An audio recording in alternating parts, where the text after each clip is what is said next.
Chapter 7, Section 2.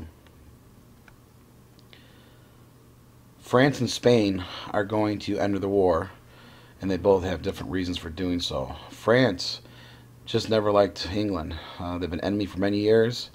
They are still upset about losing all their territory in the French-Indian War, and they felt by joining the cause that would force Britain to spread its resources over several fronts, and that's what France was counting on.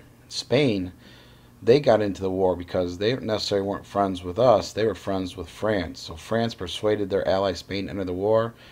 They also were Britain's rival, but they got into it because they wanted to expand their empire in North America. So they wanted something out of this. To what extent did the French people help the colonies, and what was their concern about helping the Americans? Well, in 1776, France began to give secret aid to the Americans. The French did not become an open American ally until the colonists could prove they could win the war. And hopefully you know which battle that was. That was the turning point of the American Revolution, also known as the Battle of Saratoga. Why did the French decide to help Americans officially? Well, I already answered that. France and Spain entered the war after hearing the American victory at Saratoga. King Louis of France publicly recognized U.S. independence. So they finally were the first country to recognize us as an independent nation. And how they helped us was, Part B, was in 1778, France signed 2 treaties of alliance with the United States. By doing so, France went to war with Britain. As part of its new alliance, France promised to send badly needed funds, needed money, supplies, and troops to America. Explain why France and Spain entered the war was considered a weakness for Britain. This was not something Great Britain wanted to see, because by entering the war against Britain, France and Spain forced the British to fight a number of enemies on land and sea. You've seen it throughout history. Adolf Hitler, World War II, fighting 2 fronts. It's hard when you have to fight more than one country at a time and in different locations. And that was a weakness for the British. For instance, the British expected to have to fight the French in the West Indies, so they sent troops there, and thousands of British troops were busy fighting Galvez in the West. The British now had to spread their military resources over many fronts. Valley Forge. After losing Philadelphia to Howe in September 1777, Washington had to settle into a winter camp at Valley Forge. It was just outside of Philadelphia. Their supply system collapsed. Soldiers suffered from hunger and cold. Soldiers deserted. 1/4 of George Washington's army died at the winter of Valley Forge.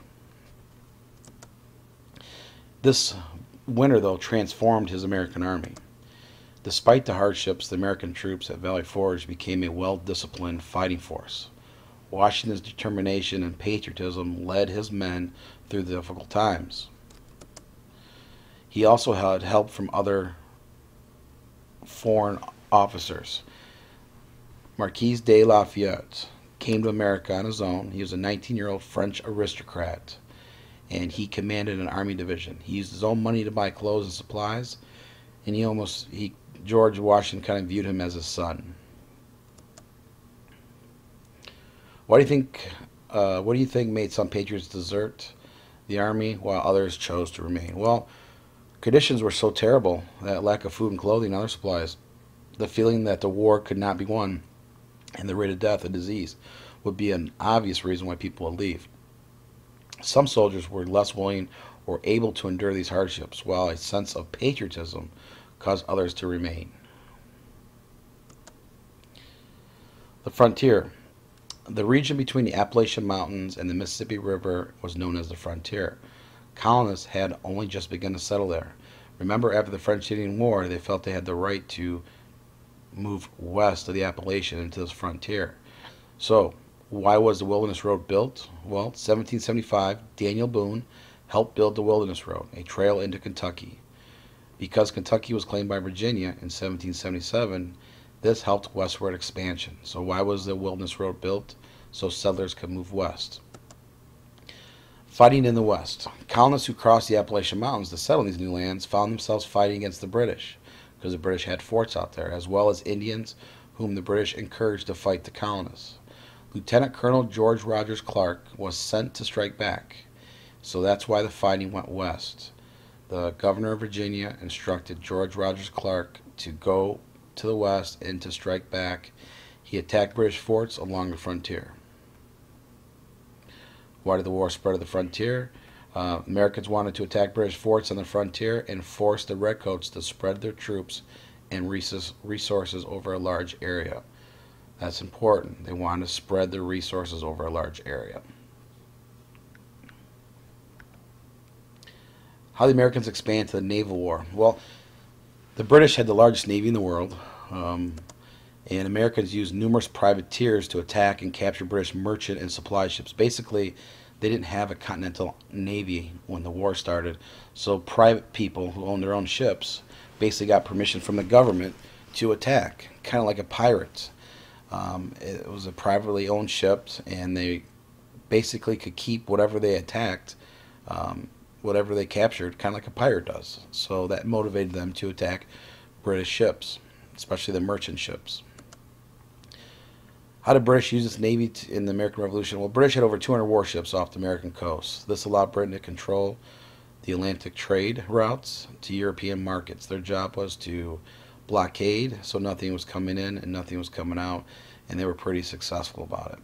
One of the very few victories or inspiring stories we have is the father of the American Navy, John Paul Jones. He inspired many Americans. He actually sailed across the Atlantic and he attacked British ships along the British coast. His famous quote, "I have not yet begun to fight." His success angered the British and inspired the Americans. Even so, the Americans knew that the war had to be won on land. They weren't going to be able to compete against the British. The famous story was John Paul Jones' victory. He attacked the warship Serpius, which was guarding British supply ships. After a 3.5-hour battle at close range, the British captain surrendered. His ship, though, John Paul's ship, Bohemian Richard, started to sink. So he went and took the British ship, and he sailed away with the British ship Serpius.